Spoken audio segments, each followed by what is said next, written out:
Yes, graduates, welcome to Hard Talk Podcast with HTK. Fasten your seatbelts.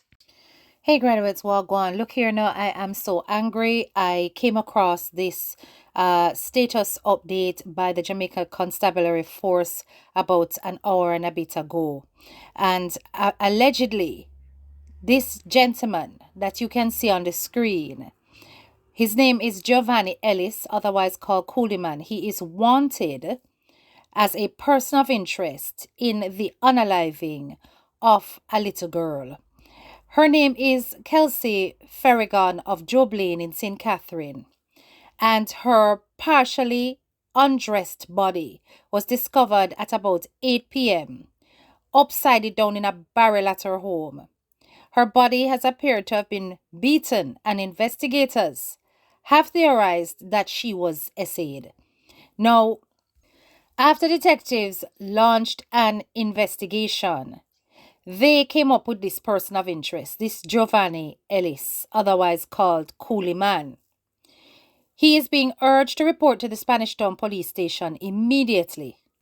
The police are seeking the assistance of the public to locate Giovanni Ellis, and anyone with information on his whereabouts is urged to contact the Spanish Town Criminal Investigations Branch, CIB, at 876-984-2305, or the National Intelligence Bureau, NIB, at 811, or Crime Stop at 311, or the police at 119, the emergency number. Now, it is important to note that while we are not rushing or hastening to condemn this man, I don't understand why it is that they have to put out this amount of effort. If you are innocent, sir, please hurry up and turn yourself in for questioning.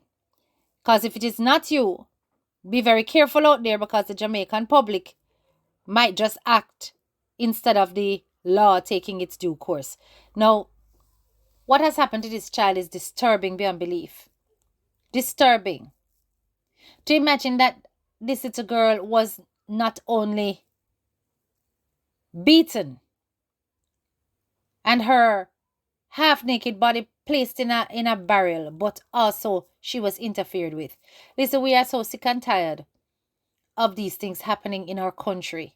And this is why I cannot understand the mindset of some of these people out here in social media world who would dare to have anything to say in defense of somebody whose name has been attached to such a crime or such an allegation. Some of them are sick in their heads to think that this situation is not a problem amongst our community, and that there aren't some sick men walking around who feel that they can take liberties with kids and that they shouldn't be brought to justice. I don't understand the mindset of wanting to keep things like this quiet. So, in the interest of public safety and in the pursuit of justice for this little girl, Kelsey, we are putting this man's face out there. It was derived from the Andre Stevens platform. And I'm not certain if this picture is verified by Andre. So I am putting my disclaimer out there. But in the interest of time and the fact that this situation is so urgent, I am going to forfeit the regular verification that I would normally do and simply assign the source, which is the Andre Stevens platform on Facebook, where I was tagged. If this turns out to not be the right identity of this gentleman, then of course I shall do the due diligence and blur his face out. But for now, the least he can do, be him innocent or not, is to turn himself in to the station for questioning. We are sick and tired of these things happening in our island. But more so, I am very pleased that now people are making sure that such cases are not hidden and that justice is the order of the day now. But at the end of the day, I wonder if it would have gone this way if she was alive, And if we had not ended up with an unaliving, maybe it would have been a different thing. But somebody has to be held to account for this. This act is a cruel one. And speaking of cruel acts, I wanted to update you about the recent video that was done by Adriana Younge's father. For those of you who are aware, Adriana Younge is the child whose body was discovered in the pool in Guyana after people were searching relentlessly for her, even searching said pool. Then suddenly she turned up. So the father is making it clear to the public that despite the autopsy results, they do not believe that this was just a simple drowning in a pool. I want you to take a listen to this latest video. And I also want you to know there is a reason why I have not come out and condemned that nurse. Now, a lot of people are saying that the nurse is problematic, that she was spreading propaganda, all of that. But I want you guys to know something. You see, when a whistleblower releases information that includes the names of government officials, much will be done to silence that person. Much will be done to silence her.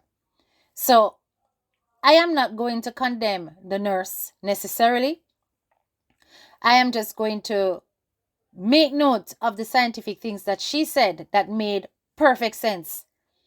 And look to the results that I have seen to see if these bases were covered. And from what I can see, they were not. So regardless of whether or not she's spreading propaganda, everything that she said is facts. It makes sense.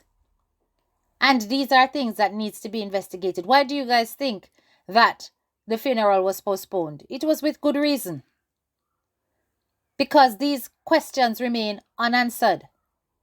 Even if the child passed away as a result of a drowning, does the fluid in her body match the pool?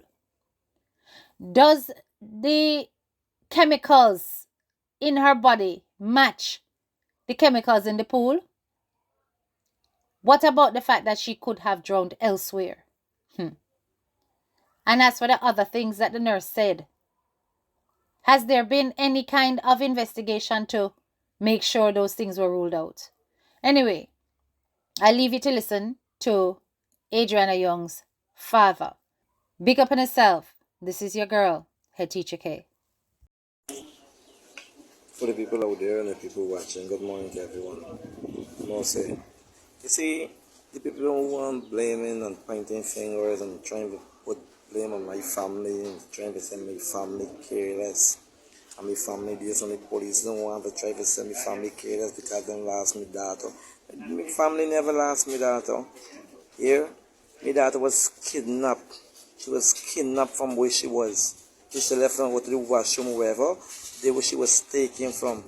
So I don't want the police and feel like at the same point this to my family, them feel like you were trying to say the family and fault and the family and this and the family and that. What the police are supposed to be doing is doing their work. I mean, feel the police are doing no work right about now for me, right at the truth from my heart. So everybody who listening to this and watching this, please start this and share it. Share it all the way around the world. Let everyone see what really going on right now. You get to know justice on the police.